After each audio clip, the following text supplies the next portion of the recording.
Have you ever wondered what the whole fretboard is for? I mean, 80% of my playing are done within the first 4 frets. But, surprise, surprise, there is a lot of different things you can do all over the fretboard.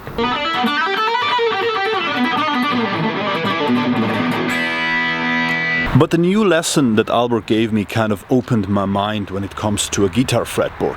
I'm learning the CAGED system, playing different chords on different parts of the fretboard.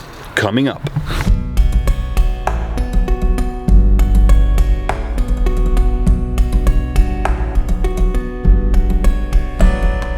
Hey Thomas, I saw your last video on YouTube. Thumbs up for the Halleluja episode. You have played it really well. So with this statement from Albert, my goal of learning the fingerstyle version of Halleluja is officially completed. So thanks for that. If you haven't watched the episode where I learned Halleluja, I consider just skipping over and watching the last episode. I played this piece, and you can also get the tabs from Albert there in this video, down in the video description. So stop now, go there and watch my version of Halleluja. So the CAGED system obviously stands for C, A, G, E and D based chords. So this means that with these open chords you can play with a simple technique all the chords all over the fretboard. And you might know this from E and A based chords. We talk about barre chords when it comes to that. So for me it is extremely interesting when it comes to the rest, to the C, the G and the D chord, because this is something very new for me and I find it extremely interesting because it opens a new world for me on the fretboard, playing actually well-known chords in different styles, let's say. So let's start with the C chord. I usually play the C chord, and you might know this and maybe play it the same way. The open C chord is played with the ring finger over here, the middle finger over here and the index just down below on the B string. So now by switching it and playing the C chord like this with the pinky finger here, the ring finger just here and the middle finger on the B string, I can move up on the fretboard and using again the index finger for a little barre, but this time not over the whole fret or pressing all the 6 strings, but only the 3 strings down here. So now I have the C here, okay, and now I play a D or an E, F, G and an A. So this is quite interesting. The bass is always here played with the pinky, right? So this is the important information for you, because the bass note is the name of the chord, obviously. So if you're moving up on the fretboard, the reference for you is always the note with the C chord, always the note you're playing with your pinky finger.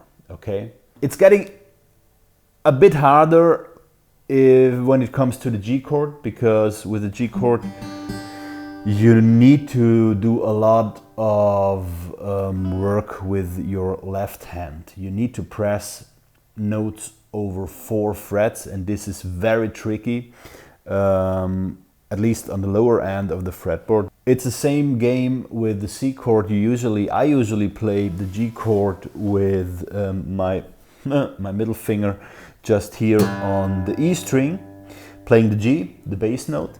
Then I have my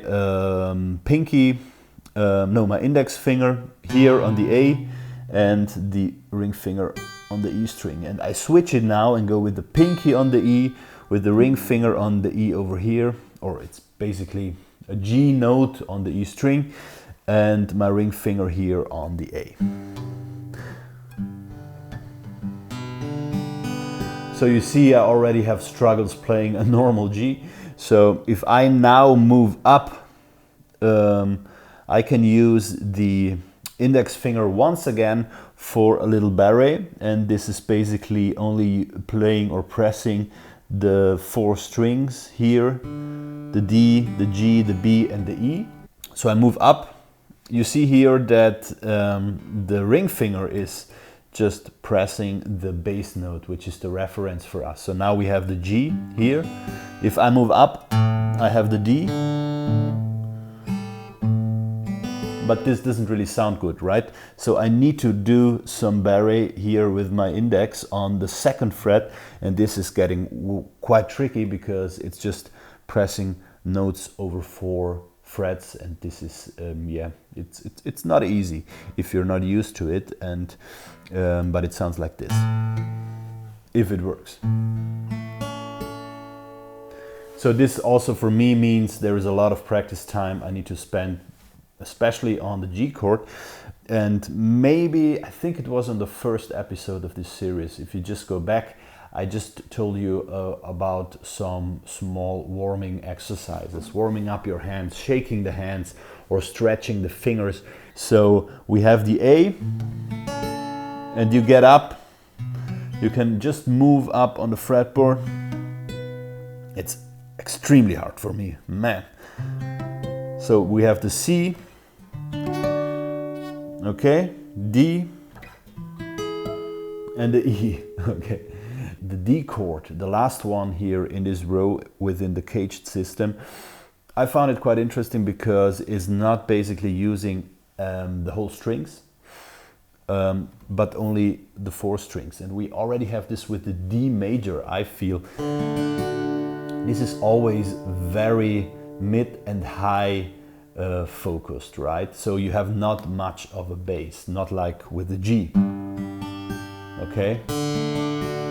So now this is especially interesting if you want to play chords with a bigger focus on mid and high frequencies. So same game again. I usually play the D like this, and I think most of you will also do. D major, open D major is played with the index finger here on the G string, the ring finger here on the B string, and the middle finger is here on the E string.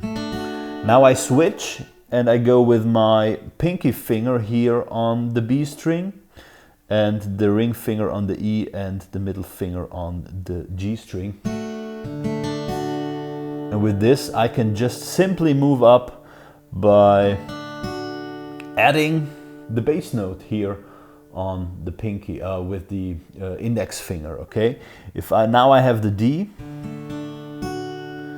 and if I move up here, that's just good. Okay, that's the E.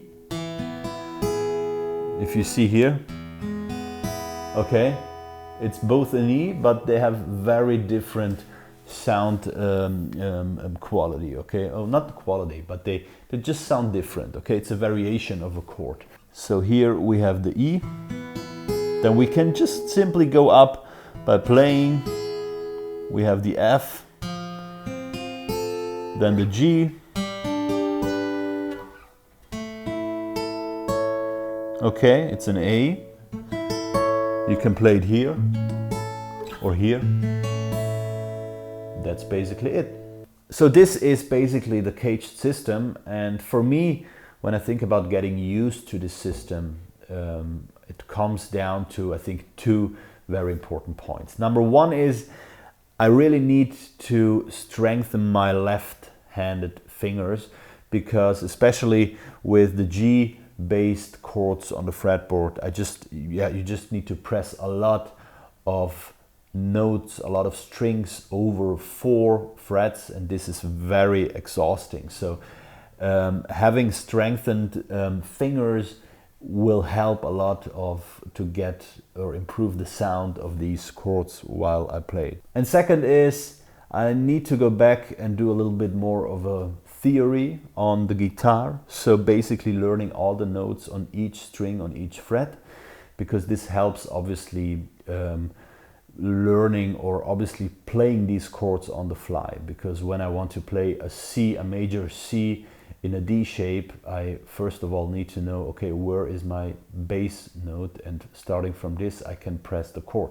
And obviously I don't want to think, or I don't want to spend too much time on thinking about where is this C. I actually just want to do.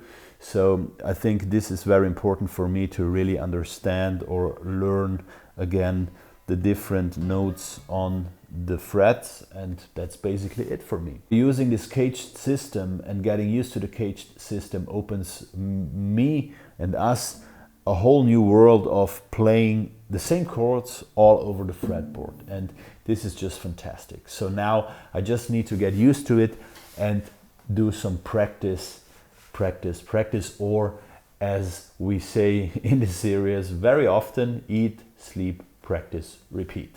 And for this, Albert gave us a little challenge to work on, and this I think might help to really focus on getting used to the CAGED system. So watch this.